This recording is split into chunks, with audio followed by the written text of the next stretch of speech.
The rifle barrel was cold against Caleb McAllister's chin. He'd been sitting like this for an hour, finger on the trigger, waiting for the courage to pull. 4 years since Ruth stopped breathing. 4 years since he buried Emma under the oak tree, her little hands still clutching the rag doll he'd made her. Then the barn door exploded open. A child fell through. Small. Thin. Blue lips. She hit the frozen ground and didn't move. Behind her, 8 more stumbled out of the darkness. The oldest boy grabbed Caleb's coat. His voice cracked on 3 words. He killed Papa. Subscribe to our channel and follow this story to the very end. Comment the city you're watching from so I can see how far our tale has traveled. The rifle clattered to the floor. Caleb lunged. His knees cracked against frozen dirt. He caught the girl's head before it split open on the barn floor. Cold. God, she was cold. Lips blue as bruises, skin like wax. He pressed his ear to her chest. Heartbeat. Faint. Fading. "Rosie!" A scream behind him. "Rosie, wake up!"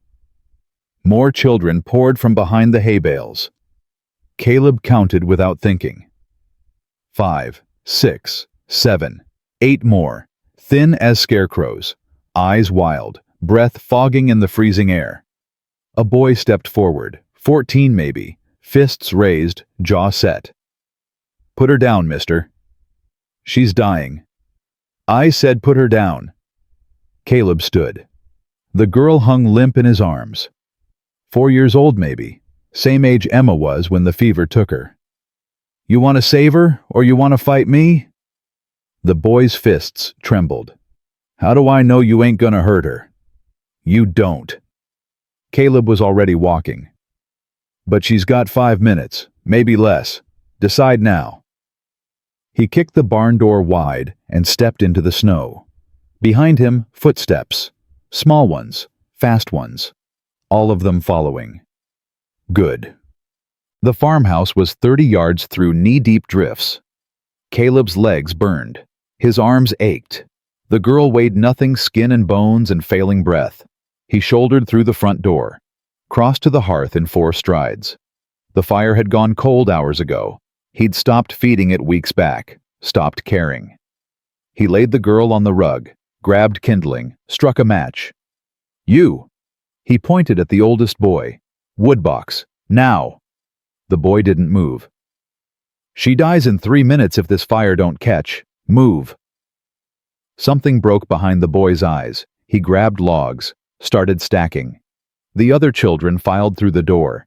Caleb counted again as they passed. 8 more, 9 total.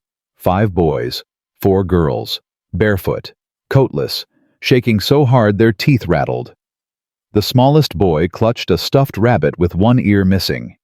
He hadn't blinked since he walked in. "Close that door." Caleb rubbed the girl's hands. Her fingers were white, bloodless. "Someone tell me her name." "Rosie." A yellow-haired girl dropped beside him. 12 years old. Face gaunt. Dark circles under her eyes. "She's my sister. She's 4. She stopped talking 2 hours ago." "When'd she eat last?" Silence. Caleb looked up. The yellow-haired girl stared at the floor. "When?" 4 days. Her voice cracked. "Maybe 5. Caleb's stomach turned. He'd seen horses starve during the hard winter of '79. Seen cattle drop dead in fields. But children, kitchen. He jerked his chin at the oldest boy. "Bread tin on the counter, milk in the cold box. Bring everything." The boy moved. "Rest of you." Caleb pointed at the rug near the growing fire. "Sit. Don't talk. Just breathe." Nobody argued. Rosie's eyes opened at midnight. She looked up at Caleb, confused, scared. Then she saw the yellow-haired girl and reached out. "Nora." Barely a whisper. "I'm cold." Nora burst into tears. Caleb handed her a cup of warm milk. Small sips. Her stomach shrunk. Too much will kill her. He stood and crossed to the window. Snow falling thick now. Wind picking up. Temperature dropping fast, 20 below. Maybe colder. Mister? He turned. The oldest boy stood behind him, arms crossed, trying to look tough, failing. We ain't staying. Soon as Rosie can walk, we're gone. Where? Away. Away where? Don't matter. Just away from here. Caleb studied him. 14 years old. Shoulders already bent from carrying weight no child should carry. What's your name, boy? Ezra. All right, Ezra. Caleb kept his voice low. I just pulled your sister off my barn floor half dead. Fed you. Warmed you. You want to tell me what you're running from, or you want to keep playing tough? Ezra's jaw worked. His eyes darted to the other children. To Nora. To the small boy with the rabbit who still hadn't spoken or blinked. You know Jasper Crane? The name hit Caleb like a fist. Everyone in Montana Territory knew Jasper Crane. Owned the Copper Creek Bank. Owned the mines. Owned the judge and the sheriff and half the territory besides. I know him. He's our guardian. Ezra spat the word. Legal. Got papers signed by Judge Harmon. Guardian. Caleb looked at the children by the fire. At the bruises on one girl's arms. At the ribs showing through another boy's torn shirt. That what you call a man who starves children. He calls it discipline. Ezra's voice cracked. Says orphans need a firm hand. Says we should be grateful he took us in. You ain't orphans. You got parents. Our mama sold us. New voice. Flat. Dead. Caleb turned. A girl stood apart from the others. 9 years old, dark hair matted, dark eyes empty. Arms wrapped around herself like she was holding her own bones together. $200. She didn't blink. That's what me and my brother cost. Abel and me. She nodded at the small boy with the rabbit. 7. Silent. Staring at nothing. Mama cried when she signed the papers. Said she'd come back for us when she got on her feet. The girl's lip curled. That was 8 months ago. Lou. Nora's voice was soft, warning. What he asked. Lou's chin came up. Our mama sold us like livestock. His mama, she pointed at Ezra, died having Rosie. Their daddy got killed in the mines. Silas and Abby's folks are both dead. We're all alone in the world, mister. Every single one of us. That's why Crane wanted us. Nobody to miss us. Nobody to ask questions. The fire crackled. Wind screamed against the windows. That ain't the worst of it. Quiet voice. Controlled. Too controlled. Caleb turned again. A boy sat near the hearth. 10 years old. Red hair. Freckles. He hadn't moved since they came inside. His hand pressed against his chest over something hidden under his thin shirt. Silas. Ezra's voice sharpened. Don't. He needs to know. Silas stood slowly. If he's gonna help us, he needs to know why Crane wants us dead. Silas. Crane killed my papa. The room went silent. Caleb felt the words land like stones. You saw it? I was up on Miller's Ridge, playing. Silas's voice didn't waver. Papa and Crane were arguing by the cliff. Papa said he was changing the partnership papers, said Crane wasn't getting another cent of the copper money. What happened? Crane grabbed him. Papa tried to fight.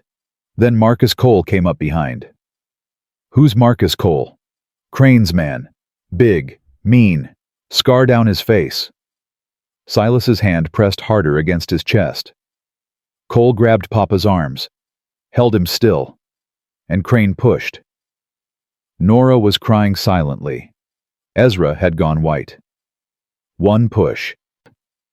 Silas's voice cracked for the first time. Papa went over the edge. I heard him scream all the way down. Then it stopped. Jesus. Crane climbed down after, took papers from Papa's coat. Then he rode back to town and told everyone it was an accident. Silas's eyes went hard. Loose rock, he said. Tragic accident. And everyone believed him because everyone always believes him. Caleb looked at the boy's hand, at the shape hidden under his shirt. What you got there, son? Silas hesitated. Then he reached in and pulled out a leather book. Small, worn, pages yellow with age. I remember everything. He held it tight. Everything I see I remember, and I draw it so I don't forget. He opened the book. Caleb's breath caught. Drawings, dozens of them, detailed, precise. A man in a fancy coat grabbing another man by the collar. A second man with a scarred face holding the victim's arms. The cliff edge. The fall. That's Crane. Silas pointed. That's Cole. That's my papa. He turned the page. This is Crane taking papers from Papa's body. This is him riding away. This is the blood on the rocks. Caleb's hands shook. Boy, this is evidence. Silas closed the book. Mama told me to keep it safe before she died. Said someday someone would believe me. Silence. Then, someone's coming. Lou was at the window, face white. 3 riders, lanterns, coming up the road. Caleb moved fast. He grabbed his rifle from where he'd dropped it. Checked the chamber, full. All of you, back room, now. But, now. Ezra scooped up Rosie. Nora grabbed the 2 smallest children. Lou pulled Abel by the hand. Silas clutched his book to his chest. They ran. Caleb waited until the back door clicked shut. Then he crossed to the window. 3 riders, moving slow through the snow. The lead man wore a star on his chest. Thomas Garrett, county sheriff. Not the worst man in the territory. Not the best either. McAllister. Garrett's voice carried through the wind. Need to talk. It's midnight, Thomas. I know what time it is. Open up. Caleb weighed his options. Running would make things worse. Fighting would get him killed and leave 9 children alone. He opened the door. Garrett stepped inside. Snow on his shoulders. Frost on his mustache. Behind him, 2 deputies waited in the yard, hands on their guns. Heard you got visitors tonight. Garrett's eyes swept the room. Saw the blankets, the milk cups, the small boot prints in the dust. 9 children. Property of Jasper Crane. Property. Caleb didn't lower the rifle. That what we're calling kids now? Legal wards. Same thing under the law. Garrett held up a folded paper. Crane filed a complaint. Says you're harboring runaways. Wants them returned. And if I say no, then I arrest you for kidnapping. Garrett's jaw tightened. Don't make this hard, Caleb. Hand over the kids. Nobody gets hurt. Nobody except them. Caleb stepped closer. You see the bruises on those children, Thomas. See the ribs poking through their skin. Crane's been starving them, beating them, working them like dogs. Something flickered across Garrett's face. That ain't my business. I got legal papers. You know what happened to Daniel Whitfield? Garrett went still. Fell off Miller's Ridge 8 months back. Caleb's voice dropped. Right after he tried to change his partnership with Crane. Convenient timing, don't you think? That was an accident? Was it? Caleb leaned in. I got a 10-year-old boy in my back room who watched it happen. Watched Crane push his daddy off that cliff. Watched Marcus Cole hold him down while he screamed. Garrett's face went gray. That boy's got drawings, Thomas. Detailed drawings. Dates, times, everything. Drawings ain't proof. Maybe not. But they're enough to ask questions. Enough to make people wonder. Caleb lowered his rifle. Give me time. 3 days. Let me find real proof. I can't. 2 days then. Crane's coming New Year's morning, right? That's 2 days away. Give me until then. Garrett stared at him. The fire crackled. Wind howled. 2 days. Barely a whisper. And if you don't have proof by then, I'm taking those kids back to Crane myself. Understood? Understood. Garrett turned and walked to the door, stopped with his hand on the frame. Caleb? Yeah. You know what you're risking. Everything. Your land, your freedom, your life. I know. Why? Garrett looked back. You don't know these kids. You got no stake in this. Why throw everything away for strangers? Caleb thought about Ruth, about Emma, about the rifle barrel that had been pressed against his chin 2 hours ago. Maybe that's exactly why. Garrett shook his head. Then he walked out into the storm. The children were huddled in the back room, Rosie asleep in Nora's arms. Abel pressed against Ezra's side, Rabbit clutched to his chest, the others watching with wide, terrified eyes. They gone? Ezra asked. For now. What happens next? I find proof. Caleb grabbed his coat. There's a preacher name of Blackwood rides circuit through these parts. If your folks registered any papers with the church Will's birth records, he'd know where to find them. Mama talked to a preacher. Nora's voice was small. Before she gave us to Crane, said she wanted to make sure we'd be taken care of. That's something. Caleb pulled on his boots. I ride for town at first light. You stay here. Keep the doors locked. Don't let nobody in. And if Crane comes before you get back. Caleb crossed to the corner, picked up his rifle, held it out. Ezra stared at it. I ain't never shot nobody. Hope you don't have to. Caleb pressed it into his hands. But if it's them or your family, you protect your family. That's what family does. Ezra's hands trembled, but he took the gun. The night crawled by. Caleb sat in his chair by the fire, rifle across his knees, listening to the wind, listening to the children breathe. 9 of them. 9 lives depending on him. 2 days to find proof that the richest man in the territory was a murderer. 2 days to convince a bought judge to do the right thing. Impossible. But he'd faced impossible before. Faced it when Ruth got sick.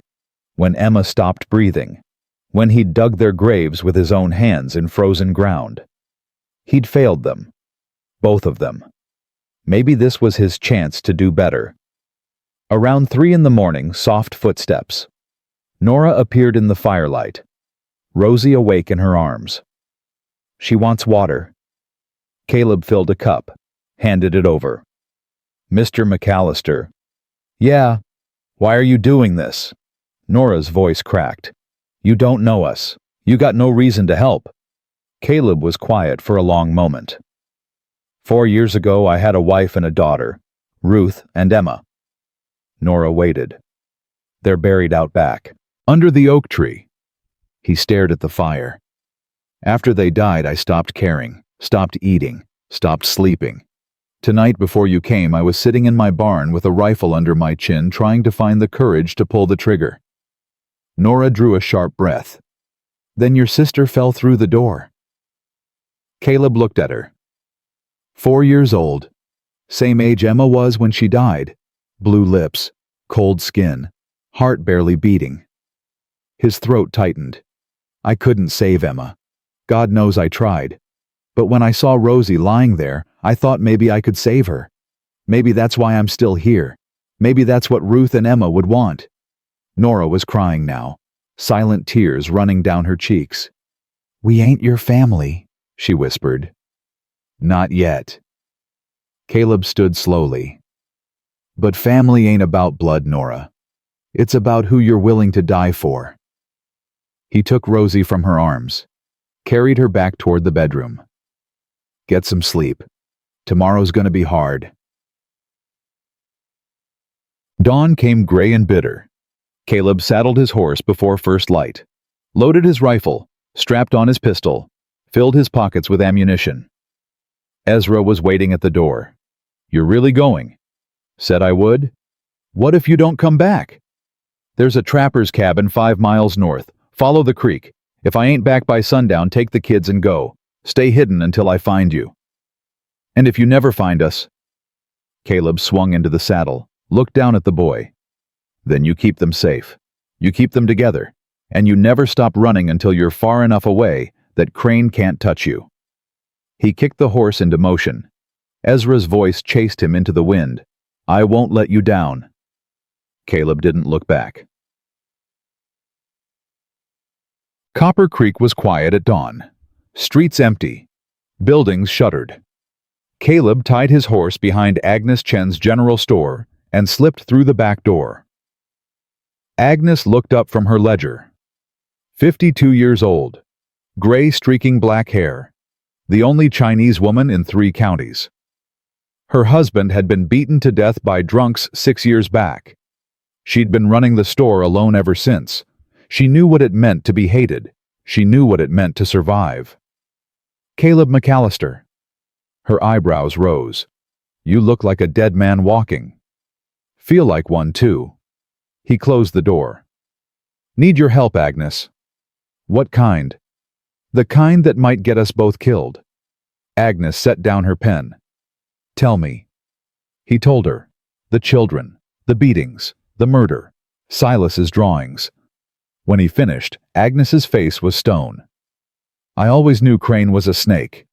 She crossed to a cabinet, pulled out a yellowed paper. "But this proves it." Caleb took it. Mining invoice from 2 years back. Daniel Whitfield and Jasper Crane Partners. "See the note at the bottom?" Agnes pointed. 2 weeks after this, Whitfield changed the partnership papers, made sure his kids would inherit his share. And 2 weeks after that, he fell off a cliff. Agnes's voice was ice. "Convenient." Caleb's hands shook. "This is something, but it ain't enough." "No, but Reverend Blackwood might have more. He's at the boarding house."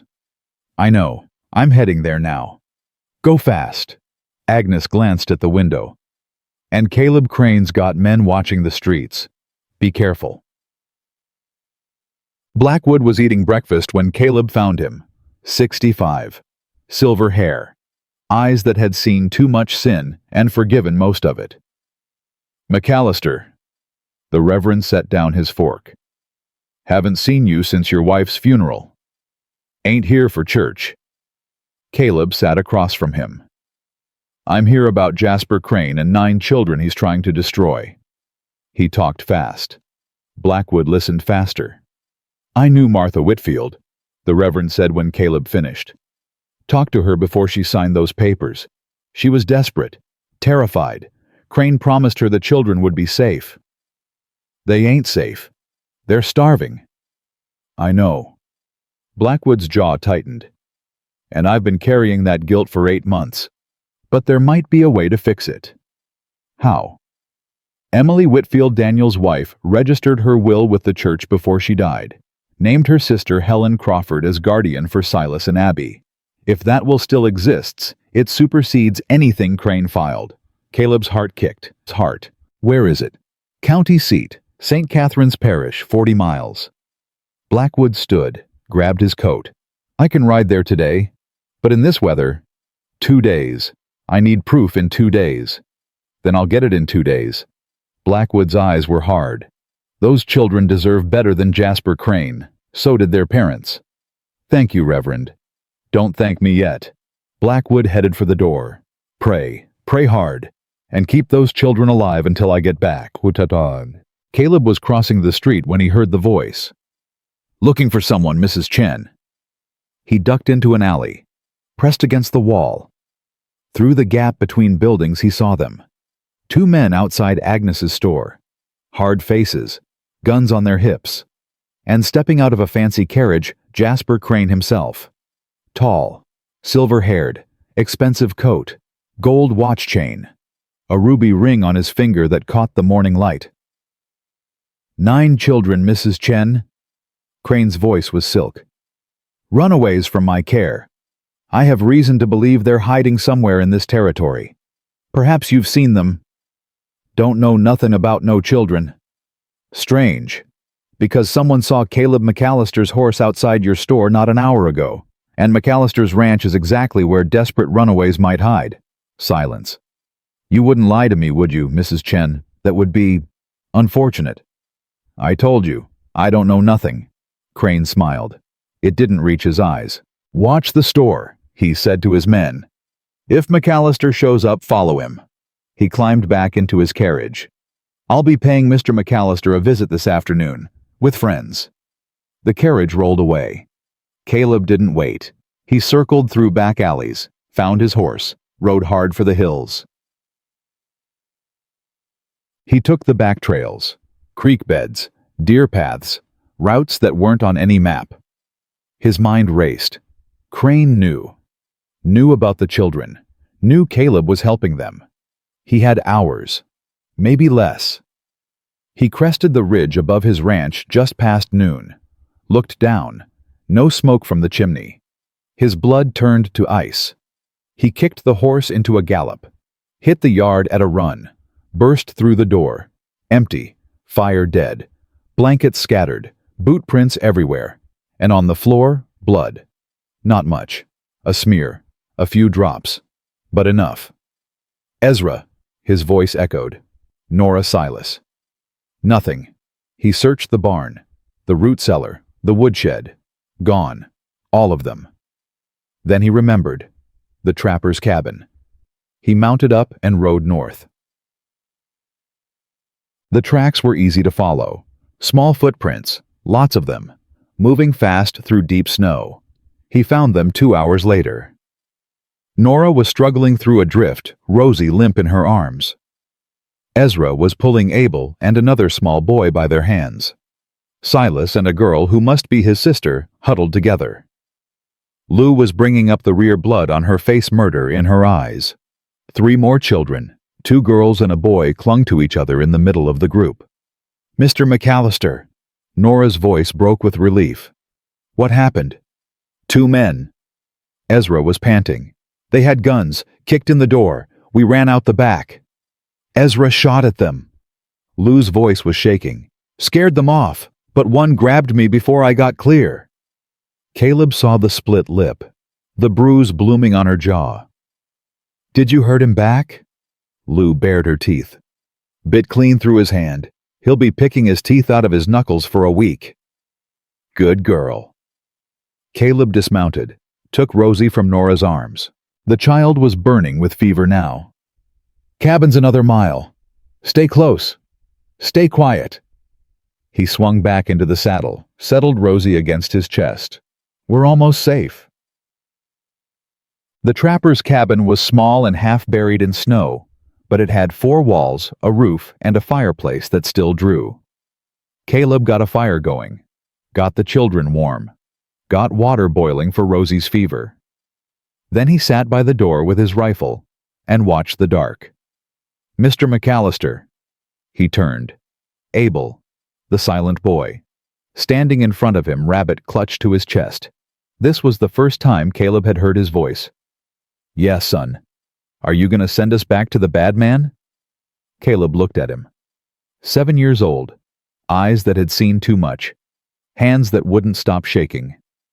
"No." "Promise?" He thought about Emma, about the promise he'd made to protect her, about how he'd failed. "I promise."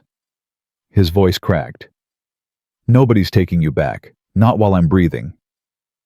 Abel studied him for a long moment. Then he crossed the cabin and climbed into Caleb's lap. "Mama said promises don't mean nothing." Abel's voice was barely a whisper. "She promised she'd come back. She didn't." "I ain't your mama." "I know." Abel leaned against his chest. "You're better. Mama cried when she left us. You're fighting." Caleb's throat closed up. He wrapped his arms around the boy. "That's what family does," Abel whispered. "Lou told me. Family fights for each other." "Lou's right. Are we your family now?" The fire crackled. Wind moaned against the walls. Caleb thought about Ruth, about Emma, about the empty years since they'd gone, about the rifle barrel against his chin just 24 hours ago. "Yeah," he said. "I reckon you are." Abel's arms tightened around his neck. "Good." His voice was fading sleep pulling him under. "Because I prayed for a papa every night since Mama left, and God sent us to your barn." The boy went limp against Caleb's chest, asleep, safe, trusting. 9 children, 9 lives, 9 reasons to keep breathing. Caleb held the boy close and stared into the fire. Tomorrow, Crane would come with his money and his guns and his bought sheriff. Tomorrow, the law would stand against them. But tonight, 9 children were warm and fed and alive. And that was worth fighting for. That was worth everything. Abel was still asleep against Caleb's chest when the first light crept through the cabin window. The boy's breath came slow and steady. His fingers curled around Caleb's shirt like he was afraid to let go even in dreams. Caleb hadn't slept. Couldn't. Every creak of the wind, every snap of a branch outside sent his hand to the rifle. Nora stirred first. She sat up from the pile of children near the fire, rubbing her eyes. Saw Caleb. Saw Abel in his arms. "He talked to you." Her voice was barely a whisper. "He ain't talked to nobody since Mama left.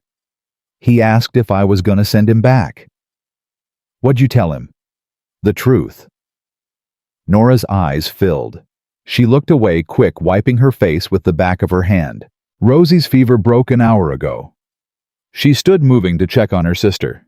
"She's gonna be okay." "Good." Caleb shifted Abel gently, laying him down on a blanket near the fire. "That's good." Ezra was awake now too. He'd been sleeping with the rifle across his chest. He sat up fast, eyes scanning the room, counting heads like he did every time he woke. "Everyone's here," Caleb said. "We're safe, for now." "For now?" Ezra's voice was bitter. "That's the problem, ain't it? It's always for now." "Better than not at all." "Is it?" Ezra stood. His hands were shaking. "We've been running for 3 weeks, mister. 3 weeks of hiding in barns and stealing food and watching Rosie get sicker and sicker. And every time we think we're safe, Crane finds us. Every single time." "He ain't found you yet." "He will." Ezra's voice cracked. "He always does. And when he does, he'll kill us. All of us. Starting with Silas, because Silas can put him in the ground." Across the room, Silas flinched. His hand went to his chest, to the book hidden under his shirt. "Nobody's killing nobody." Caleb stood slowly. His bones ached from sitting all night. "Blackwood's riding for the county seat right now. He finds that Will Crane's got no legal claim to Silas and Abby. That's 2 of you out of his reach. And the rest of us." Lou's voice cut in. She was sitting against the wall, arms crossed, the bruise on her jaw turning purple. "Me and Abel, Nora, and Ezra, and Rosie. The Dawson kids. We ain't got no aunts in Helena. We ain't got nobody. You got me." Lou laughed. It was an ugly sound. "You one broke rancher against Jasper Crane, against the sheriff and the judge, and every man in this territory who owes him money." "Lou," Nora's voice was sharp. "That's enough." "It ain't enough. It ain't never enough." Lou was on her feet now. "You know what Crane told me the first night he had us? Said nobody would ever come looking for us. Said we could scream all we wanted and nobody would hear. Said we were his now like horses or dogs, and he could do whatever he wanted." Her voice broke. And he was right. 8 months we've been in that house. 8 months of beatings and starving and watching the little ones cry themselves to sleep. And nobody came. Nobody cared. Not the sheriff, not the preacher, not a single person in that whole rotten town.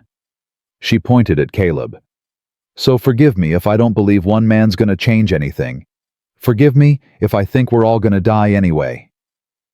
Silence. The fire crackled. Wind moaned outside. Caleb crossed the room. Stopped in front of Lou.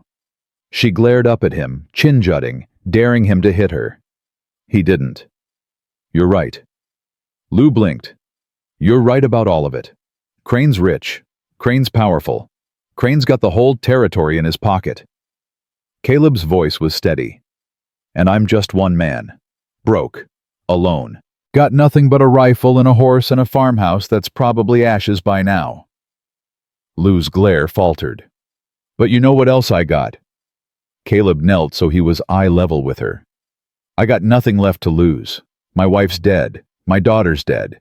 I was sitting in my barn with a gun under my chin when you all came stumbling in." Lou's eyes went wide. "Crane can take my land. He can take my freedom. He can take my life." Caleb's jaw tightened. "But he can't take what's already gone. And that makes me dangerous. That makes me the one man in this territory who ain't scared of him." Lou stared at him. Her lower lip trembled. "You really was gonna kill yourself." "Yeah." "Why didn't you—" Caleb looked at her, at the bruise on her jaw, at the scars on her arms, at the fury in her eyes that was really just fear wearing a mask. "Because a little girl fell through my barn door and needed me more than I needed to die." Something cracked behind Lou's eyes. The fury drained out of her face. For just a second, she looked like what she was, a 9-year-old child who'd been hurt too many times. Then she threw her arms around his neck and sobbed. Caleb held her. Let her cry. Didn't say anything. Sometimes there wasn't anything to say. After a long moment, Lou pulled back, wiped her face, lifted her chin. "If you get us killed, I'm gonna haunt you forever." "Fair enough. And if you give up, I'll bite you worse than I bit that man yesterday." "Wouldn't expect anything less." Lou almost smiled. Almost. Behind them, a small voice spoke. "I'm hungry." Everyone turned. Rosie was sitting up, blinking at them with confused eyes. Her fever was gone. Her cheeks had color. "Nora!" Rosie reached for her sister. "Where are we? This ain't the bad man's house." "No, honey." Nora scooped her up, held her tight. "We're somewhere safe." "Who's that?" Rosie pointed at Caleb. "That's Mr. McAllister.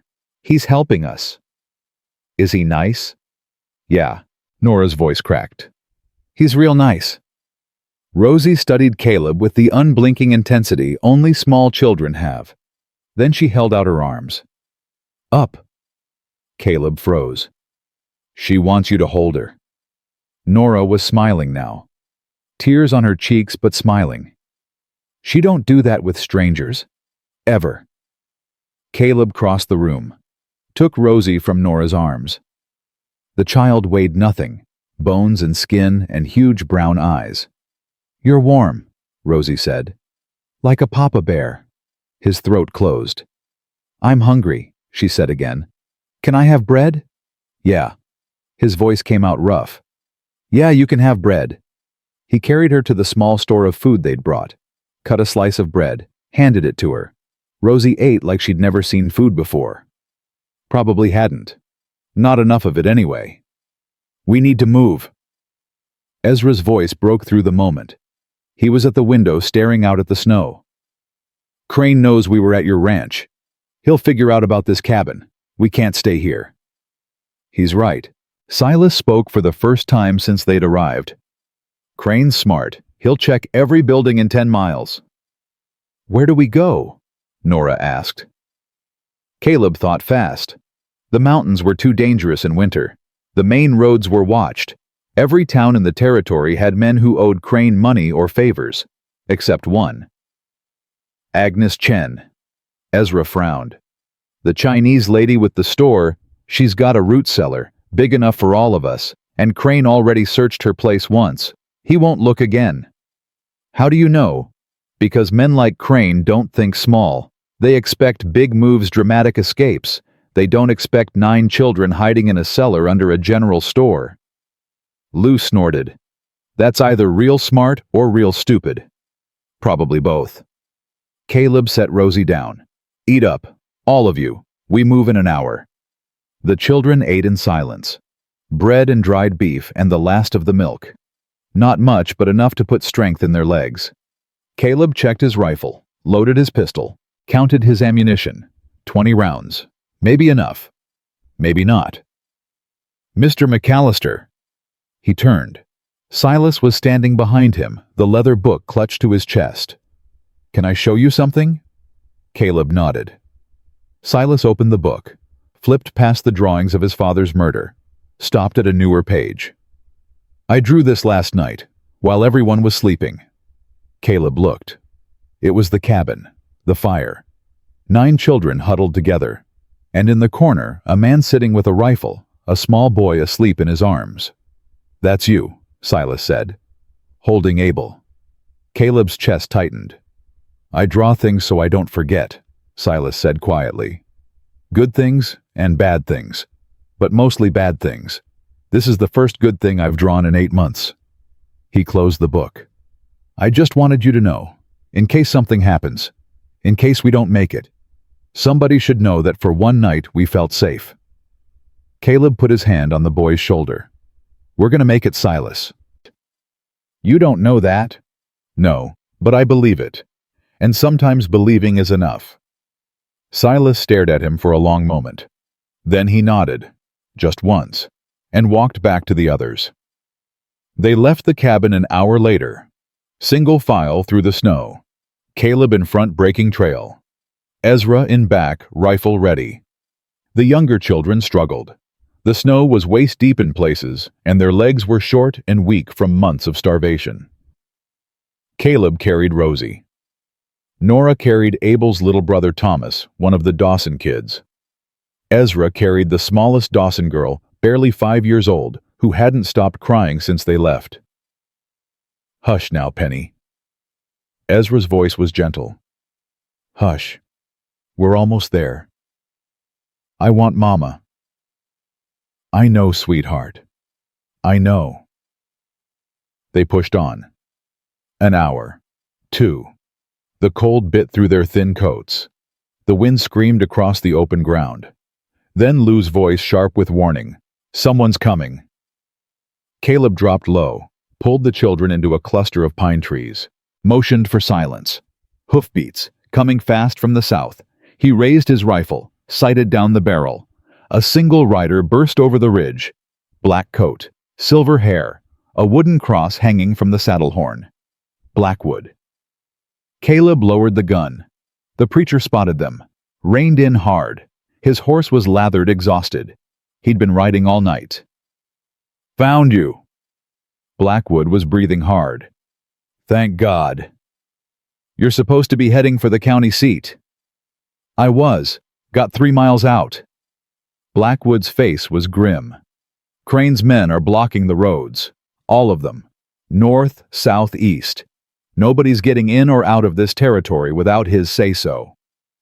Caleb's blood went cold. "There's more." Blackwood dismounted. His legs nearly buckled. "I circled back through the hills, passed by your ranch on the way." He stopped. "What?" "It's gone, Caleb." Blackwood's voice cracked. "Burned to the ground. Nothing left but ashes." The world tilted. His ranch. His home. The house he'd built with Ruth. The barn where Emma had taken her first steps. The oak tree where they were buried. Gone. The graves. His voice came out strangled. Ruth and Emma. The oak tree's still standing. The graves weren't touched. Blackwood put a hand on his shoulder. "But everything else. I'm sorry, Caleb. I'm so sorry." Caleb couldn't speak, couldn't breathe. Everything he'd built with Ruth. Everything they'd dreamed of. 20 years of memories reduced to ash. "Mr. McAllister." Small voice. Small hand tugging his coat. Rosie, looking up at him with those huge brown eyes. "Are you sad?" He tried to answer. Couldn't. "My mama used to get sad sometimes." Rosie reached up and touched his face. She said, "Crying helps. You can cry if you want. I won't tell nobody." Something broke inside him. He sank to his knees in the snow, gathered Rosie in his arms. And for the first time in 4 years, Caleb McAllister wept. The children gathered around him. Nora, Ezra, Lou, Silas. All of them. Small hands on his shoulders. Small bodies pressing close. They didn't say anything. They just stayed. After a long moment, Caleb pulled himself together, wiped his face, stood up. "Doesn't change anything." His voice was rough. "Crane wants to burn my house. Let him. He can't burn what matters." He looked at the children, at their thin faces and frightened eyes and fierce, stubborn hearts. "He can take my land, he can take my home, but he can't take you, not while I'm breathing. The roads are blocked." Ezra's voice was tight. "How do we get to town?" "There's another way." Blackwood stepped forward. "Old Indian trail through the mountains. I used it 30 years ago when I first came to this territory. It's rough, dangerous, but Crane's men won't know to watch it." "How long?" 4 hours, maybe 5. In this cold, with the little ones. It's that or wait here for Crane to find us." Blackwood's jaw set. "I'll take point. I know the way." Caleb looked at the children, at the exhaustion in their faces, at the fear they were trying so hard to hide. "Can you make it?" he asked. 4 more hours, Ezra answered first. "We've made it this far. We ain't stopping now." Lou's chin came up. "I can walk." Rosie's small voice. "I'm strong." One by one the others nodded. Even little Penny, still crying, clutched her brother's hand and nodded. "All right." Caleb lifted Rosie onto his hip. "Let's move." They followed Blackwood into the mountains. The trail was narrow, treacherous, winding along cliff edges and through frozen creek beds. Twice they had to climb over fallen trees. 3 times they stopped to rest, huddled together for warmth. The sun was setting when they finally reached the outskirts of Copper Creek. Blackwood led them through back alleys and shadows to the rear of Agnes Chen's store. He knocked 3 times, paused, knocked twice more. The door cracked open. Agnes's face appeared. "Reverend." Her eyes swept over the group. Caleb, the children, the exhaustion, the desperation. "Get in, quick!" They filed inside. Agnes closed the door, locked it, drew the curtains. "This way." She led them to the back of the store behind stacks of flour sacks, pulled up a hidden trapdoor. "Root cellar. It's cold but dry. Nobody knows it's here except me." Caleb looked down. A ladder descended into darkness. "Go." He helped Nora down first, then Ezra, then the others one by one. Rosie clung to his neck. "I don't want to go down there. It's dark." "I know, sweetheart, but it's safe." "Will you come too?" "I'll be right behind you." She let him hand her to Nora, disappeared into the darkness below. Caleb turned to Agnes. "Thank you." "Don't thank me yet." Agnes's face was grim. "Crane's been in town all day, asking questions, offering rewards. $100 for information about 9 runaway children. Anyone talking?" "Not yet, but $100 is a lot of money." "People are scared, Caleb. Scared of Crane, scared of being on the wrong side." "What about you?" Agnes's eyes hardened. "My husband was beaten to death by men like Crane, men who thought they could do whatever they wanted because they had money and power." Her voice dropped. "I buried him with my own hands, dug the grave myself because nobody would help me." She straightened. "Those children are staying in my cellar, and if Jasper Crane wants them, he'll have to come through me first." Caleb nodded slowly. "There's something else," Agnes said. "Crane called a town meeting. Tomorrow morning. Town hall. Says he's got an announcement." "What kind of announcement?" "Don't know, but he's been walking around like a man who's already won." Agnes paused. "He doesn't know where the children are, but he knows you're helping them, and he knows you can't hide forever." "Then I won't hide." Agnes's eyebrows rose. "I'm going to that meeting. That's suicide." "Maybe." Caleb started down the ladder. "But if I don't show up, people will think I've got something to hide. They'll believe whatever Crane tells them." "And if you do show up," Caleb stopped, looked up at her. "Then they'll see a man who ain't afraid. They'll see someone standing up to Crane. And maybe, just maybe, that'll give them the courage to stand up too." He descended into the darkness. The cellar was small but warm. The children were already settling in, finding corners, sharing blankets. Blackwood was building a small fire in a makeshift hearth. Caleb found a spot against the wall and sat down heavily. Ezra appeared beside him. "You're really going to that meeting?" "Yeah." "Crane'll have you arrested. Or killed." "Probably." "Then why?" Caleb looked at the boy, at the weight on his shoulders, at the fear he was trying so hard to hide behind anger. "Because your daddy stood up to Crane," Caleb said quietly. "He tried to do the right thing, and Crane killed him for it. But he stood up anyway. He fought anyway." Ezra's jaw trembled. "I ain't half the man your daddy was," Caleb continued. "But I can try to be. I can stand up too. I can fight too, even if I lose." "That's stupid." "Probably." "You'll die." "Maybe." Caleb put his hand on Ezra's shoulder. "But if I die fighting for something that matters, that's a better death than the one I was planning when you all showed up." Ezra stared at him. His eyes glistened. "I don't want you to die." "I don't want to die either." Caleb squeezed his shoulder. "But I'd rather die on my feet than live on my knees. And I think your daddy felt the same way." Ezra broke. The tough mask crumbled. The angry armor fell away. And suddenly, he was just a 14-year-old boy who'd lost his father and his mother and carried his family through hell for 8 months without ever being allowed to cry. Caleb pulled him close, let him sob against his shoulder, didn't say anything, just held him. The other children watched in silence. After a long moment, Ezra pulled back, wiped his face, straightened his shoulders. "If you're going to that meeting," he said, his voice rough, "you ain't going alone." "Ezra, I'm serious." Ezra's jaw set. "We've been hiding and running for 3 weeks. I'm tired of hiding. I'm tired of being scared." He looked at the other children. "We all are." One by one they nodded. Nora, Lou, Silas. Even little Rosie, who didn't fully understand but nodded anyway because the others did. "We'll go with you," Ezra said. "All of us. Let them see what Crane did to us. Let them see the bruises and the scars. Let them look us in the eyes and tell us we belong to him." Caleb's chest tightened. "It's dangerous."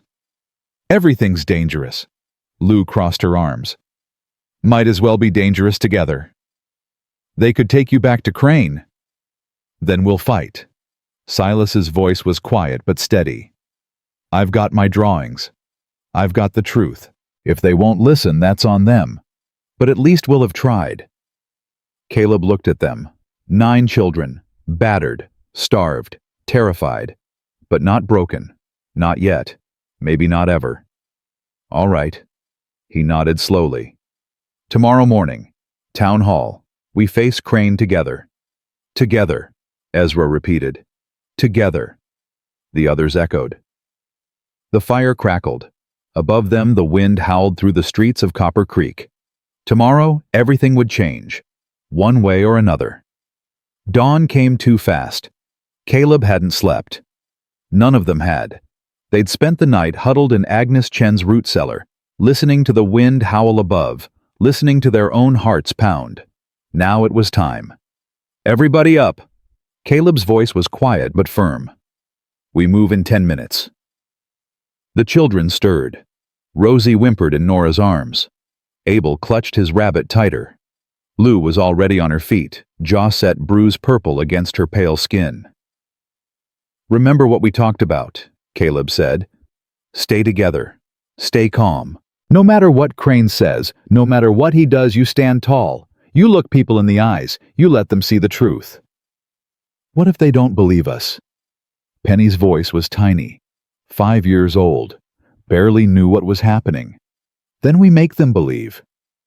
Ezra crouched in front of her. "You just hold my hand, okay? Hold my hand and don't let go." Penny nodded. Her lip trembled, but she nodded. Agnes appeared at the trap door. Her face was pale. "The whole town's gathering. Must be 100 people. Maybe more." "Crane." Front steps of the town hall. Got 4 men with him, all armed. Caleb checked his pistol. Loaded.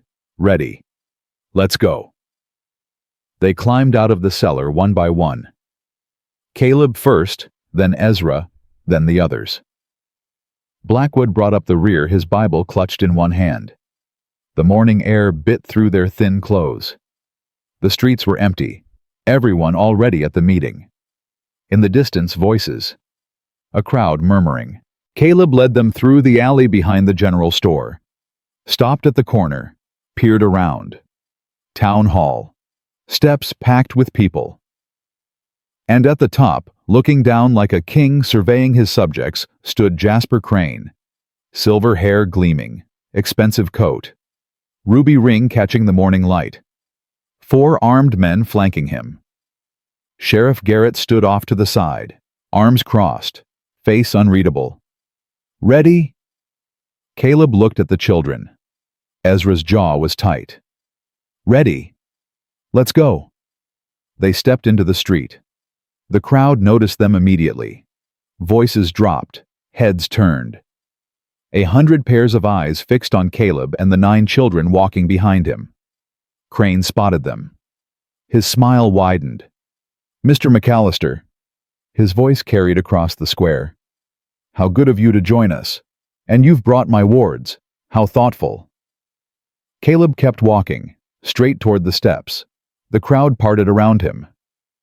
These children ain't your wards, Caleb said. His voice was steady, loud enough for everyone to hear. They never were. I have legal papers that say otherwise. Crane held up a document. That damned red seal. Signed by Judge Harmon. Witnessed and recorded. Papers don't make a man fit to raise children. And what makes you fit, Mr. McAllister? Crane's eyes glittered. A broke rancher who couldn't even protect his own wife and daughter. The words hit like a punch. Caleb didn't flinch. You're right. I couldn't save them. I failed them both. He stopped at the bottom of the steps, looked up at Crane. But I won't fail these children. Not while I'm breathing. Murmurs rippled through the crowd. This man is delusional. Crane spread his arms wide. A grieving widower desperate for a family. He kidnapped 9 children from my care, and now he's spinning lies to justify his crime. Lies. Caleb climbed the first step. Look at them. He turned, gestured to the children behind him. Look at their faces. Look at their arms. Look at the bones showing through their skin. The crowd shifted, people craning their necks. Seeing. Lou stepped forward, pulled up her sleeve, bruises, old ones and new ones, layered like rings on a tree. This is what his discipline looks like. Her voice shook with rage. This is what he did to me for talking back, for asking for food, for crying when my brother cried. More murmurs, louder now. The girl is troubled. Crane's voice was smooth, but something flickered behind his eyes. She's always been prone to dramatics. Dramatics.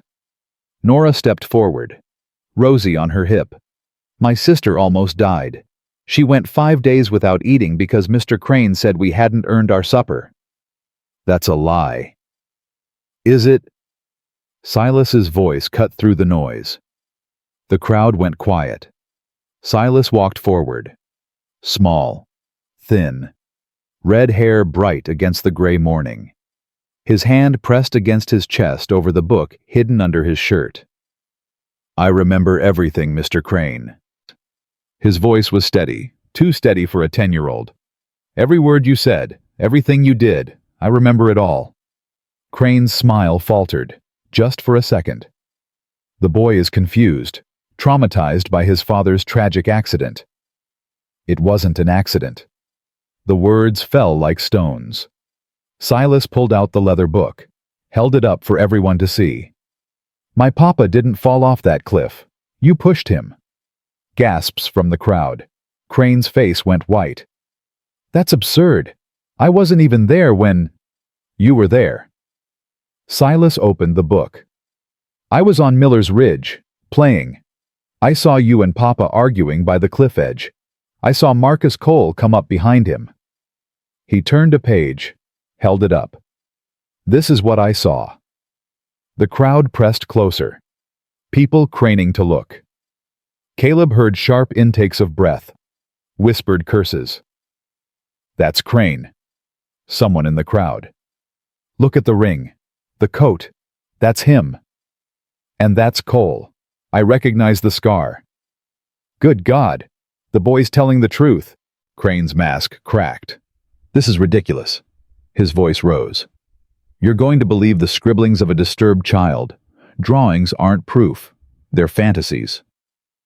Then explain the drawings, Mr. Crane.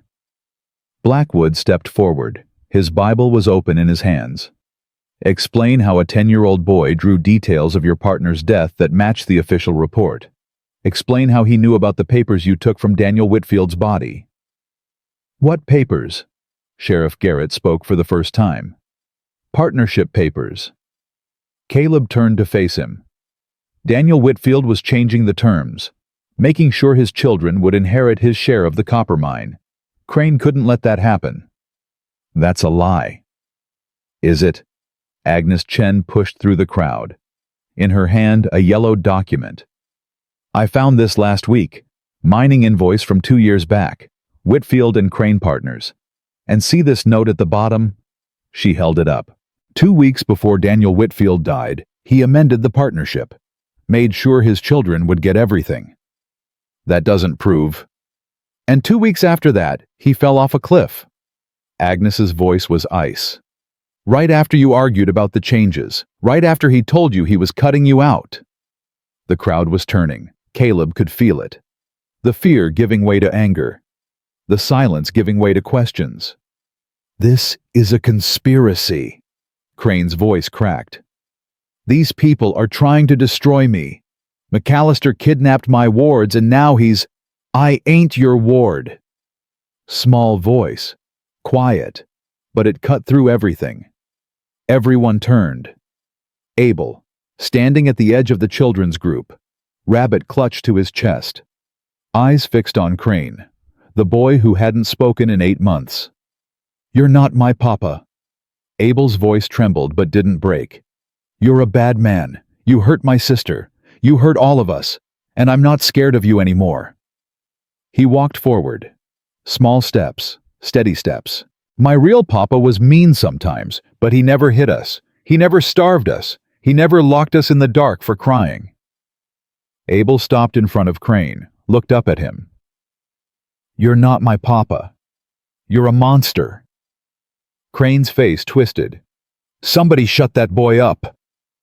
He reached for Abel. Caleb moved faster. His fist connected with Crane's jaw. The man staggered back, crashed into one of his guards. Don't you touch him! The guards went for their guns. Caleb's pistol was already out. Don't! His voice was ice. Sheriff Garrett stepped forward. His hand was on his own gun, but he hadn't drawn. Everyone calm down. Arrest him! Crane was screaming now, blood on his lip, mask completely gone. He attacked me. In front of witnesses, arrest him. Garrett didn't move. Tom. Crane's voice dropped. Dangerous. I said, arrest him. I heard you. Then do your job. Garrett looked at Crane, at the blood on his chin, at the fury in his eyes. Then he looked at the children, at the bruises, at the hollow cheeks, at Abel still standing there, still looking up at the monster who'd hurt him. No. Crane's face went purple. What did you say? I said no. Garrett's voice was quiet but firm. I've been looking the other way for too long, Jasper. Telling myself it wasn't my business. Telling myself you were a good man who sometimes went too far. He shook his head. But this ain't going too far. This is evil, and I won't be part of it anymore. You're finished. Crane's voice was shaking. You're finished in this territory. I'll have your badge. I'll have your house. I'll have everything you... Mr. Crane. New voice. Strong. Calm. Everyone turned. A rider was coming up the main street. Hard and fast. Behind him, 2 more. Official coats. Federal badges. The lead rider reined in at the edge of the crowd. Dismounted. walked forward with the confidence of a man who knew exactly what he was doing. Jasper Crane. Crane's face went gray. Who's asking? U.S. Marshal William Cooper. The man held up a badge. You're under arrest for the murder of Daniel Whitfield. The crowd erupted. That's impossible. Crane was backing away. You can't. I have rights. Judge Harmon will. Judge Harmon's been removed from the bench. Marshal Cooper's voice cut through the chaos.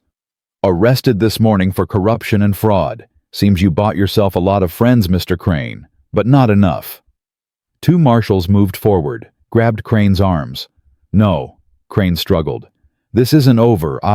It's over. Caleb stepped forward. It was over the moment those children walked into my barn. Crane's eyes found Caleb, pure hatred burning in them. You're a dead man, McAllister, you hear me? Even if they hang me, I've got men who'll take him away. Marshal Cooper nodded at his men. They dragged Crane down the steps, through the crowd. People shouted at him. Someone threw a rock. Someone else spat. The man who'd owned this territory for 20 years was dragged through the dirt like a common criminal. Because that's what he was. Caleb watched him go. Felt nothing. No triumph. No satisfaction. Just exhaustion. Then small arms wrapped around his leg. Rosie. Looking up at him with those huge brown eyes. Is the bad man gone? Yeah, sweetheart. His voice cracked. The bad man's gone. Forever. Forever. Rosie smiled. The first real smile he'd seen from her. Good. The other children gathered around, Nora crying, Ezra trying not to cry and failing, Lou punching Caleb's arm and then hugging him, Silas clutching his book, tears streaming down his face, and Abel, still holding his rabbit, still looking at Caleb like he'd hung the moon. You did it. Abel's voice was barely a whisper. You really did it. We did it. Caleb knelt down, gathered as many of them as he could into his arms. All of us. Together. The crowd began to disperse, talking, shouting, trying to make sense of what they'd just witnessed. Sheriff Garrett approached. His hat was in his hands. McAllister. Caleb looked up. I owe you an apology. Garrett's voice was rough. I should have done something months ago. I should have asked questions. I should have... You did something today. Caleb stood. That's what matters. Garrett nodded slowly. Then he looked at the children. What happens to them now? That's up to them. Caleb put his hand on Ezra's shoulder. But if they want a home, they've got one with me. You ain't got a home. Garrett's voice was gentle. Crane burned it down. Then I'll build another one. With what money? I'll figure it out. Marshal Cooper approached. He'd been watching the exchange with interest. Mr. McAllister, I need to take statements from the children, for the trial. Not today. Caleb's voice hardened. They've been through enough. It's important. I said not today. Cooper studied him for a long moment. Then he nodded. Tomorrow then, my office. I'll make sure they're comfortable. Thank you. Cooper turned to leave, then stopped. McAllister? Yeah. What you did today took guts. Standing up to Crane. Risking everything. Cooper's eyes were serious. Most men would have handed those kids over and walked away. Most men ain't me. Cooper almost smiled. No, they ain't. He walked away. The crowd was almost gone now. Just a few stragglers. Agnes Chen, Reverend Blackwood, Sheriff Garrett, and 9 children who had nowhere else to go. What do we do now? Nora's voice was small. Caleb looked at her. At all of them. At the hope in their eyes. The fear. The exhaustion. Now. He took a deep breath. Now we find somewhere warm. Get some food in your bellies. Get some rest. And after that,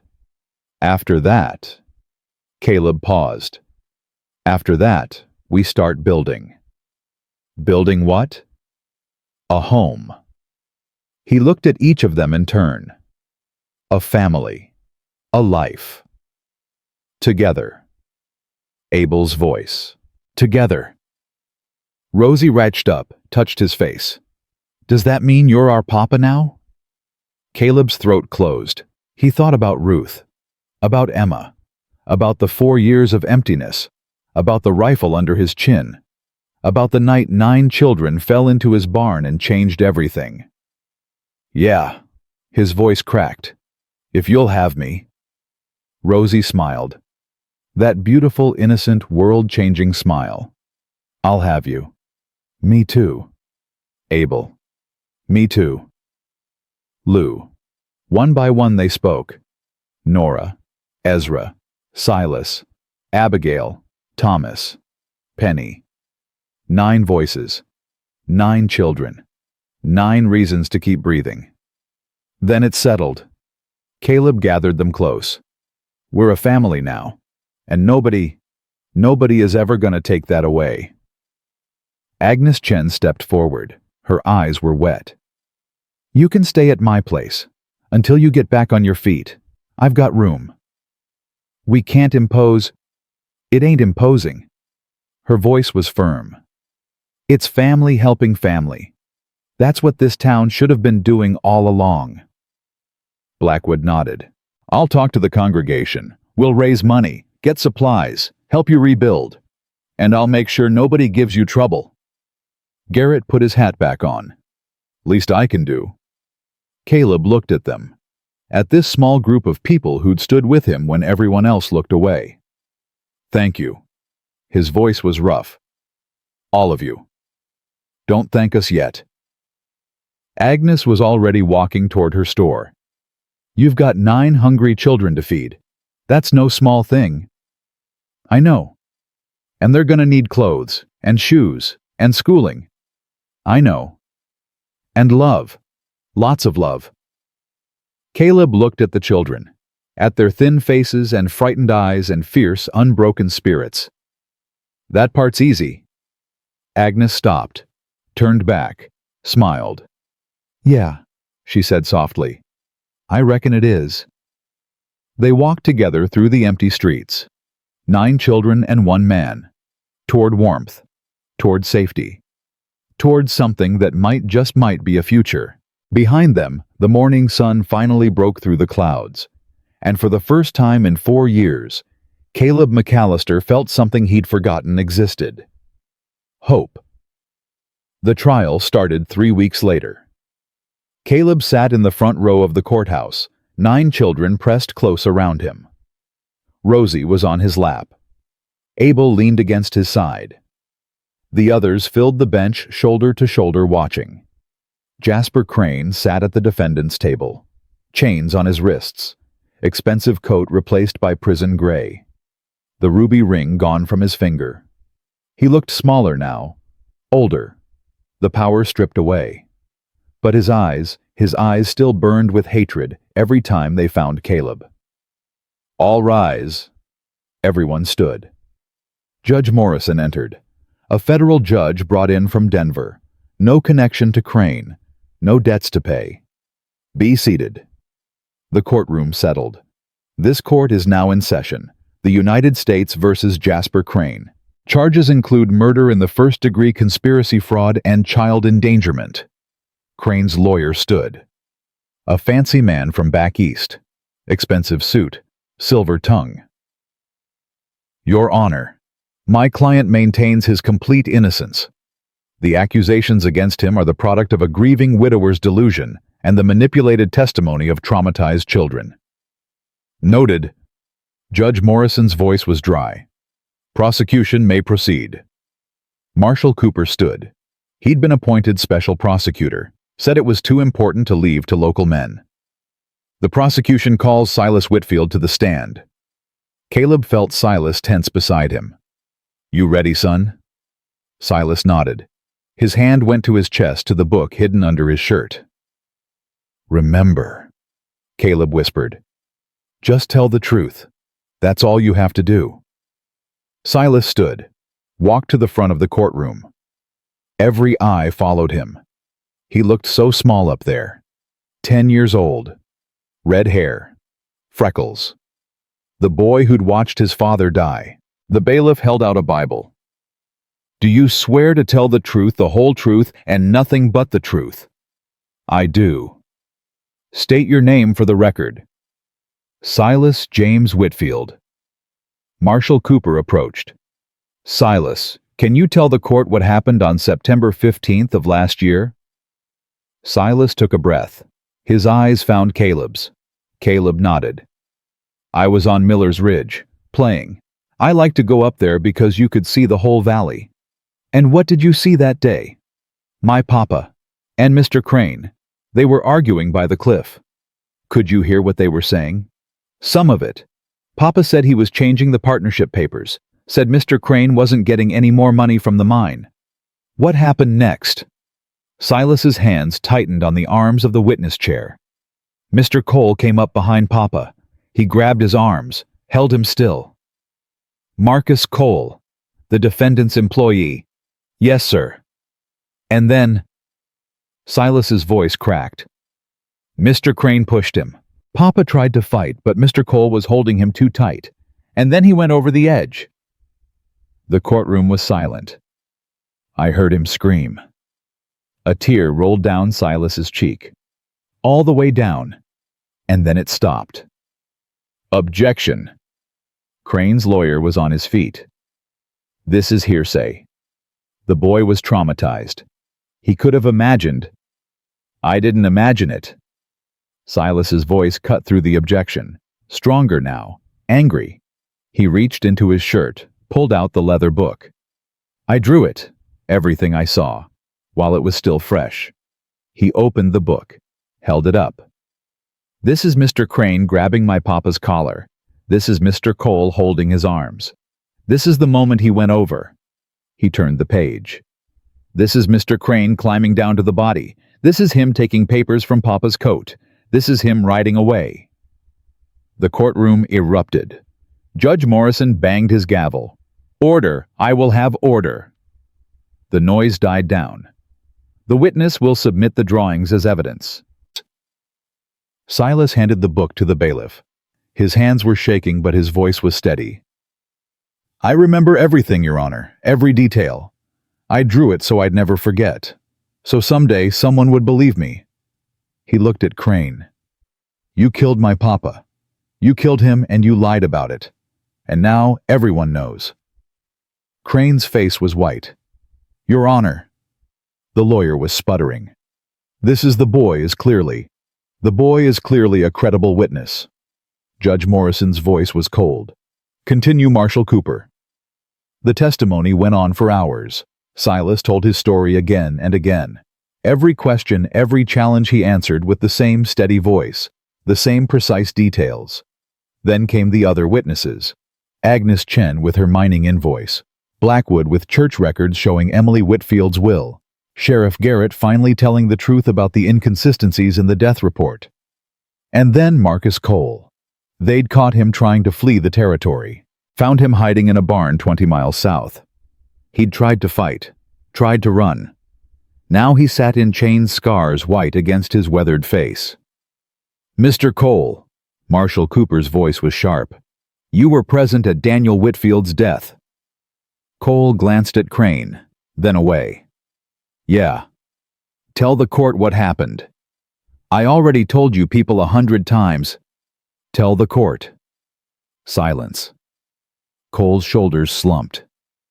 "Crane told me to meet him at the ridge. Said he needed backup. Said Whitfield was causing problems." "What kind of problems?" "Money problems. Whitfield wanted to change the partnership. Cut Crane out. Crane couldn't let that happen." "So you helped him commit murder?" Cole flinched. "I held him, that's all. Just held him." "While Crane pushed him off a cliff." "I didn't think he'd actually do it." Cole's voice cracked. "I thought he just wanted to scare him. Make him back off. But then—" He stopped. "Then what, Mr. Cole?" "Then he pushed him. One shove. And Whitfield went over. The courtroom exploded again. Crane was on his feet, screaming. He's lying. They paid him to lie. This is all a conspiracy. Sit down, Mr. Crane. Judge Morrison's voice cut through the chaos. Or I will have you removed. Guards forced Crane back into his chair. The trial continued. The children testified one by one. Nora talked about the starvation. Ezra talked about the beatings. Lou showed her scars and told the court exactly what she thought of Jasper Crane in language that made several ladies gasp. Even Abel spoke. The boy who'd been silent for 8 months stood in front of the whole town and told them about the darkness, about being locked in a cellar for crying, about praying every night for someone to save them. And then we found Mr. McAllister, Abel said. His voice was small but clear. And he did save us. He's our papa now. Crane's lawyer tried to break them, tried to confuse them, tried to make them contradict each other. They didn't. 9 children, 9 testimonies, 9 stories that matched in every important detail. By the end of the 3rd day, even Crane's lawyer looked defeated. Does the defense wish to call any witnesses? The lawyer glanced at Crane. Crane's face was gray. No, Your Honor. Very well. Closing arguments tomorrow morning. Court is adjourned. That night, Caleb sat with the children in Agnes Chen's kitchen. They were exhausted, drained. But there was something different in their eyes now. Relief. Is it over? Rosie asked. She was sitting on Caleb's lap, half asleep. Almost, sweetheart. Almost. Will the bad man go away forever? That's up to the judge. But probably. Caleb looked at Ezra, at Nora, at all of them. Yeah, he said quietly. Probably.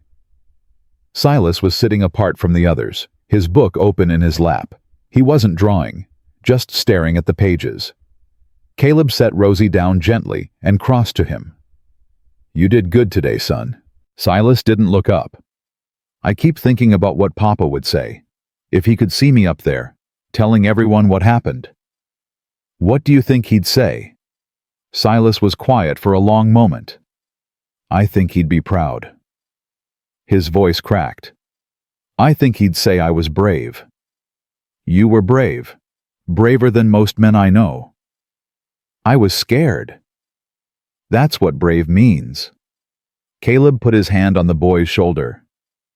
Being scared and doing it anyway. Silas finally looked up, tears in his eyes. Do you think he's watching Papa? Do you think he knows? Caleb thought about Ruth, about Emma, about all the nights he'd spent talking to their graves, hoping they could hear. Yeah, he said. I think he knows. And I think he's proud as hell. Silas smiled. Small, fragile, but real. Thank you, Mr. McAllister. Caleb. What? Call me Caleb, or Pa, whatever feels right. Silas stared at him. You mean it. I mean it. Silas's smile grew wider. Okay. Pa. The word hit Caleb like a punch, in a good way, in the best way.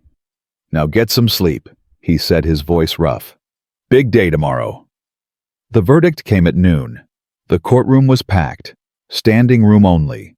People who'd looked the other way for years, now desperate to see justice done. Caleb sat with the children in the front row. Ezra on one side, Nora on the other. The rest pressed close, a solid wall of small bodies. Crane stood as the jury filed in. His chains rattled. His face was blank. Has the jury reached a verdict? The foreman stood. A rancher from the south end of the territory. A man who'd lost money to Crane's schemes. We have, Your Honor. On the charge of murder in the first degree, how do you find? Silence. The whole courtroom holding its breath. Guilty. The crowd erupted. Cheers, shouts, someone crying, someone laughing. Order. Judge Morrison banged his gavel. Order in the court. The noise subsided. On the charge of conspiracy to commit murder. Guilty. On the charge of fraud. Guilty. On the charge of child endangerment. Guilty. Each word hit Crane like a blow. He swayed on his feet. His face went from white to gray to something that looked like death. Jasper Crane. Judge Morrison's voice was ice. You have been found guilty on all counts. Do you have anything to say before sentencing? Crane's eyes found Caleb. You think you've won. His voice was a rasp. You think this changes anything. But there are men like me everywhere. Men with money. Men with power. They'll find you. They'll find those children. And they'll... Enough. Judge Morrison cut him off. Jasper Crane, I sentence you to death by hanging. Execution to be carried out 1 week from today. Crane screamed. Guards grabbed him, dragged him toward the door. He fought like an animal, cursing, spitting, promising vengeance. Nobody listened. The door closed behind him, and it was over. Caleb sat very still. His hands were shaking, his heart pounding. Then, Rosie's voice. Papa. He looked down. Is the bad man really going away forever? Yes, sweetheart. His voice cracked. He's really going away forever. Rosie smiled. That beautiful, innocent smile. Good. She climbed into his lap, wrapped her arms around his neck. I love you, Papa. The words broke something in him, something that had been frozen for 4 years. I love you too, sweetheart. He held her tight. I love all of you. The other children gathered around, Nora crying, Ezra trying not to cry, Lou punching his arm and then hugging him, Silas with his book pressed to his chest, Abel, Thomas, Abigail, Penny. 9 children. His children now. What happens next? Ezra asked. Next. Caleb looked at him. Next we go home. We ain't got a home. Then we build one. With what? With these. Caleb held up his hands. And these. He touched Ezra's chest, over his heart, and each other. That's not much. It's everything. Caleb stood, lifted Rosie onto his hip. It's everything that matters. They walked out of the courthouse together, into the sunlight, into the noise of a town celebrating. People cheered when they saw the children, clapped, shouted congratulations. The same people who'd looked away for months, who'd pretended not to see, who'd been too scared to stand up. Caleb didn't blame them. Fear did strange things to people, but courage did stranger things. Marshall Cooper found them at the edge of the crowd. McAllister. Marshall. Hell of a thing you did. Standing up to Crane, protecting these children. Wasn't just me. Lot of people helped. Maybe. But you started it. Cooper reached into his coat, pulled out an envelope. This is for you. Reward money. $500. Caleb stared. What? Crane had a bounty on information leading to his arrest. Turns out you earned it. I don't want his money. It ain't his money anymore. It's yours. Use it to rebuild. Give those children a home. Caleb looked at the envelope, at the children, at the future stretching out before them. He took it. Thank you. Thank you, McAllister, for reminding this territory what justice looks like. Cooper tipped his hat and walked away. Agnes Chen appeared at Caleb's elbow. Heard you got some money. $500. That's a start. She crossed her arms. I talked to some folks. They want to help. Lumber, nails, labor. By spring, you could have a real house. Agnes. Don't argue with me, Caleb McAllister. I've made up my mind, and you know what happens when I make up my mind. Despite everything, Caleb smiled. Yeah, I know. Good. Now take those children home. They need rest. Real rest. Yes, ma'am. He gathered the children, headed for Agnes's store, but Ezra held back. Pop. The word still felt new, still felt miraculous. Yeah, son. I just wanted to say. Ezra's voice caught. Thank you. For everything. For not giving up on us. I'd never give up on you. Any of you. I know. Ezra's eyes were wet. That's what makes you different. That's what makes you Pa. He threw his arms around Caleb, held on tight. Caleb held him back. Come on, he said after a long moment. Let's go home. We don't have a home yet. We've got each other. That's home enough for now. They walked through the streets of Copper Creek, 9 children and 1 man. Not strangers anymore, not runaways. A family. Behind them, the courthouse bells rang. Celebrating justice. Celebrating truth. Celebrating the end of one story and the beginning of another. They hanged Jasper Crane on a Tuesday morning. Caleb didn't go to watch. Neither did the children. Some things didn't need to be seen. Some endings didn't need witnesses. But they heard the church bells ring. One long, solemn toll that echoed across the valley. Rosie looked up from her breakfast. What's that sound, Papa? Justice, Caleb said quietly. That's the sound of justice. Spring came early that year. The snow melted, the ground thawed, and true to her word, Agnes Chen organized half the territory to help rebuild. 20 men showed up on the first day. Ranchers, miners, shopkeepers. Men who'd been too scared to stand up before. Men who wanted to make amends. By the end of the week there were 40. Caleb worked alongside them, swinging hammers, hauling lumber, teaching Ezra how to frame a wall, teaching Silas how to measure twice and cut once. The children helped too, even the little ones. Rosie carried nails in her apron pockets. Abel fetched water for the workers. Penny sang songs to keep everyone's spirits up. You've got quite a crew here, Tom Wheeler said one afternoon. He'd been one of the men who looked away when Crane was in power. Now he showed up every day at dawn. Best crew in the territory, Caleb replied. They're good kids. They're my kids. Wheeler smiled. Yeah, I can see that. The house took 3 months to build. 2 stories, 6 bedrooms, a big kitchen with a wood stove, a porch that wrapped around 2 sides. On the day they finished, Caleb gathered the children in front of it. What do you think? Nora was crying. She'd been crying a lot lately. Happy tears, she called them.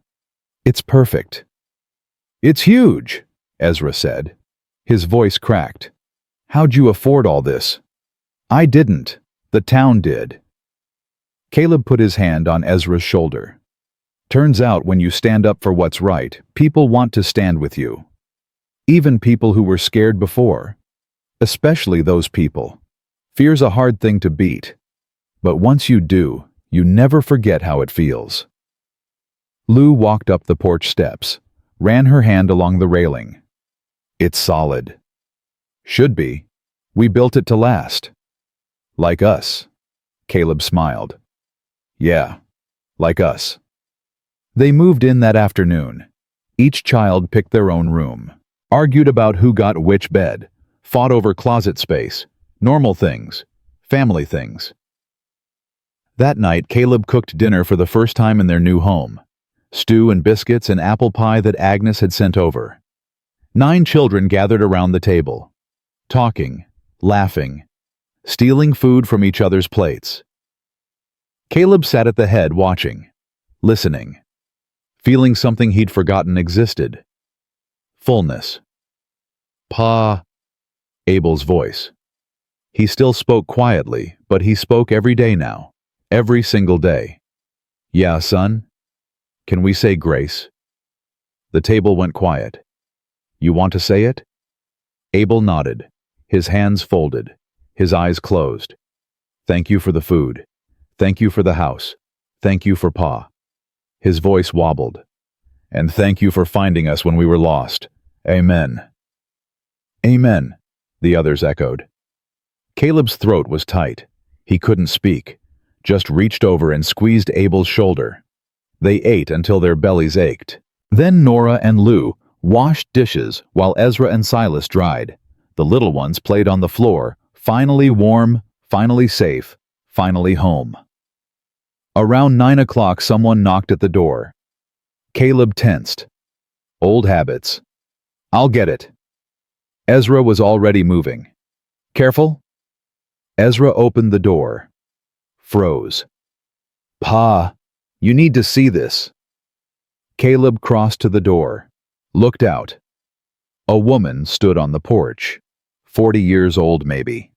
Dark hair streaked with gray, tired eyes, worn clothes, and behind her 2 more children. Are you Caleb McAllister? Who's asking? My name's Helen Crawford. Her voice shook. I'm Emily Whitfield's sister, Silas and Abigail's aunt. Caleb's blood went cold. I came as soon as I heard about the trial. Helen's eyes moved past him, searching. Are they here? Are they safe? They're safe. Thank God. Helen's hand went to her heart. Thank God. I've been searching for 8 months, ever since I heard Daniel died. But nobody would tell me anything. Nobody would help me find them. Crane made sure of that. I know now. Her voice cracked. Can I see them? Please. Caleb hesitated, looked back at the house, at Silas and Abigail, who'd come to see what was happening. Their faces were pale. Silas, Abby, this lady says she's your aunt. Silas stepped forward slowly. His hand went to his chest, to where the book used to be. He'd given it to Marshall Cooper as evidence, hadn't drawn since. Aunt Helen. Silas. Helen's face crumpled. Oh, Silas, look how big you've gotten. You look like Mama. She was my sister, my baby sister. Helen was crying now. I'm so sorry. I tried to find you. I tried so hard. But Crane had people watching, people lying. I didn't even know you were still in the territory until the trial made the papers. Abigail stepped forward, 8 years old, red hair like her brother. She hadn't spoken much since they'd been rescued. Trauma Blackwood said, It takes time. Are you really our aunt? Yes, sweetheart, I'm really your aunt. Mama talked about you, said you lived far away, said you had horses. I do have horses, a whole ranch full of them. Helen knelt down. I came to take you home. If you want to come. Silence. Caleb felt something crack in his chest. Silas looked at him, then at Helen, then back at Caleb. We already have a home. Helen flinched. I know you've been through so much. I know Mr. McAllister has been kind to you. But I'm your family, your blood family. Your Mama would have wanted us to be safe. Silas's voice was firm. Mama would have wanted us to be happy. And we are. Here. With Pa. Pa? Helen looked at Caleb. You call him Pa. He earned it. Silas crossed his arms. He fought for us. He stood up to Crane when nobody else would. He gave us a home when nobody else cared. I cared. I always cared. Then where were you? The words hit like a slap. Helen's face went white. I tried, Silas. You have to believe me. I wrote letters. I sent telegrams. I even came to Copper Creek once, but Crane's men turned me away at the edge of town. Said you'd been placed with a good family. Said you didn't want to see me. We never got any letters. I know now. Helen's voice broke. Crane intercepted everything, kept you isolated, made sure nobody could help you. Silence. Silas's shoulders dropped. Some of the anger drained out of him. I believe you, he said quietly. I believe you tried. But I'm staying here. Silas looked at Caleb. With my family. Helen's eyes filled with tears. Silas, you're my aunt. You're my blood. And I want to know you. I want Abby to know you. Silas stepped forward, took her hand. But Pa is my father now. This is my home. These are my brothers and sisters. He gestured at the other children who'd gathered in the doorway, watching, waiting. We're a family. Not because of blood, Because of choice. Because we chose each other when nobody else wanted us. Helen stared at him, at the small boy who'd survived so much, who'd grown so strong. You sound like your mother. I hope so. Helen wiped her eyes, looked at Caleb. You raised a good boy, Mr. McAllister. He raised himself. I just gave him somewhere safe to do it. Helen nodded slowly. I'm not here to take them away. I want you to know that. Emily's will, it gave me guardianship if anything happened to Daniel. But that was before you, before all of this. She took a deep breath. I came because I wanted to see them, to know they were safe, to offer them a home if they needed one. She looked at Silas, at Abigail. But I can see they already have one. You could stay, Abigail said suddenly. Everyone turned. You could stay here, with us. There's room. Abigail's voice was small but hopeful. Then we'd have Pa and Aunt Helen, like a real family. Helen's face softened. Oh, sweetheart. I have a ranch in Helena, horses that need tending, a life. But you could visit? Silas was nodding now. You could come for holidays, for birthdays. We could write letters, real letters that actually get delivered. I'd like that. Helen smiled through her tears. I'd like that very much. Caleb stepped forward. You're welcome here any time, Mrs. Crawford. Any friend of these children is a friend of mine. Helen, please. Helen. Caleb held out his hand. Thank you for coming. Thank you for not giving up on them. Helen shook his hand. Thank you for saving them. Thank you for giving them what I couldn't. She stayed for a week, got to know the children, told stories about Emily as a girl, cried with Silas over memories of Daniel, taught Abigail to braid hair the way their grandmother used to. When she left, she promised to return for Christmas, and she did. Every year after that. The children grew. Ezra turned 15, then 16, then 17. He grew into his shoulders, developed a quiet strength that reminded Caleb of Daniel Whitfield. Pa Ezra found him on the porch one evening. Can I ask you something? Always. Do you think I could be a lawman like Marshall Cooper? Caleb looked at him. At this boy who'd become a man, who'd carried his family through hell and come out stronger. I think you could be anything you want to be. But do you think I should? That's not for me to decide, son. What does your heart tell you? Ezra was quiet for a long moment.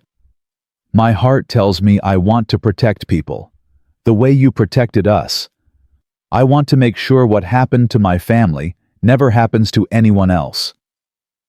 Caleb's chest tightened. Then that's what you should do. Ezra left for training when he turned 18. He wrote letters every week, came home whenever he could, and 3 years later, he pinned on a badge of his own. Nora took over the household.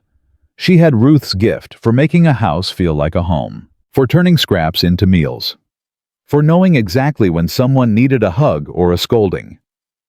She married a school teacher from Cheyenne when she was 22, a kind man who saw her strength and wasn't threatened by it. Are you sure about him? Caleb asked her the night before the wedding. I'm sure. Nora smiled. He's good, Pa, like you. I ain't that good. You're the best man I know. She kissed his cheek. That's why I waited until I found someone who measured up. Silas never stopped drawing. His work appeared in newspapers across the territory, then across the country. His most famous series was called 9, showing 9 children huddled in a barn, a lantern approaching through the darkness. He never sold the original. It hung in Caleb's living room for the rest of his life. Why this one? Caleb asked him once. You've drawn 100 better pieces. Because this is the one that matters. Silas touched the frame. This is the night everything changed. The night you found us. The night we became a family. Lou surprised everyone by becoming a doctor. She traveled east for training, worked in hospitals in Boston and New York, then came back to Montana to open a clinic in Copper Creek. "I spent so many years being angry," she told Caleb. "Angry at Mama for selling us, angry at Crane for hurting us, angry at the world for being cruel. But anger just eats you up inside. I wanted to do something that helped instead of hurt." "Your mama would be proud." Lou's eyes glistened. "You think—" "I know." Abel found his voice. Slowly, carefully, one word at a time. By the time he was 12, he couldn't stop talking. Drove everyone crazy with questions and stories and jokes that only made sense to him. He became a preacher, like Blackwood. Spent his life traveling through small towns helping people who'd lost hope find it again. "Why this?" Caleb asked him when he announced his calling. "Because someone found me when I was lost." Abel's eyes were bright. "Someone showed me that silence isn't the only answer. I want to do the same for others." Thomas and Penny Dawson, the two children. Caleb had barely known when they first arrived, grew into the kind of people who made the world better just by being in it. Thomas became a rancher, took over more and more of the operation as Caleb got older.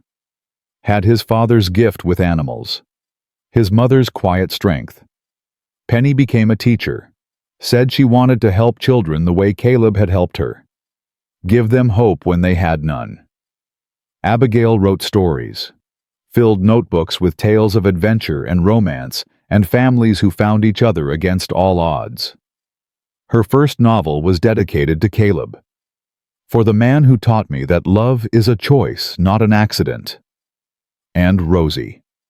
Little Rosie, who'd collapsed in Caleb's barn 4 years old and dying. She grew into a woman of fierce compassion, a mother of 4, a grandmother of 12. She visited every Sunday, without fail, for 40 years. "Tell me the story again, Papa." She was 60 now, gray streaking her golden hair, but her voice was the same. "Tell me about the night you found us." And Caleb would tell it, every detail, the cold, the barn, the 9 small faces in the lantern light, the rifle that had been under his chin, the choice that had changed everything. "You saved us," Rosie would say. "You saved me," Caleb would reply. The last winter came gently. Caleb felt it in his bones. The tiredness that sleep couldn't fix. The cold that warmth couldn't touch. He'd lived 73 years. Longer than he'd ever expected. Longer than he'd wanted once. But not anymore. They came. All 9 of them. From across the territory. From across the country. Ezra with his badge. Nora with her husband and children. Silas with his sketchbook. Lou with her doctor's bag. Abel with his Bible. Thomas and Penny. Abigail with her latest manuscript. And Rosie. Always Rosie. "I need to tell you something," Caleb said. His voice was weak but clear. "All of you." They gathered close, children and grandchildren filling the room. "When you came into my barn that night, I was done. I'd been done for years, just going through the motions, waiting to die." He took a shaky breath. "You gave me a reason to live. Every one of you. You gave me back everything I thought I'd lost." "Papa." Nora was crying. "Let me finish." He reached for her hand. Found it. Held tight. "I used to think family was blood. Used to think when Ruth and Emma died, my family died with them. But I was wrong." He looked at each of them in turn. "Family is who shows up, who stays, who fights for you when nobody else will." His voice cracked. "I'm not scared, because I know what I'm leaving behind. I know you'll take care of each other. I know you'll pass it on, this thing we built, this family." "We will, Papa." Ezra's voice broke. "We promise." "I know you will." Caleb closed his eyes. "Now somebody tell me a story. I'm tired of talking." Rosie leaned close. "Once upon a time," she whispered, There was a lonely rancher who'd lost everything. His wife, his daughter, his reason to live. He thought his story was over. He was just waiting for the end. She took his hand. But then on the coldest night of the year, he found 9 children hiding in his barn. Starving, freezing, running from a monster who wanted them dead. Caleb's lips curved into a smile. And the rancher had a choice. He could turn them away, keep himself safe, keep his heart locked up where nothing could hurt it. Or he could open his door, risk everything, love again. Tears fell on Caleb's hand. He chose love. He chose us. And that choice, that one choice, changed everything. It saved 9 children. It saved him. It created a family that would last for generations. She kissed his forehead.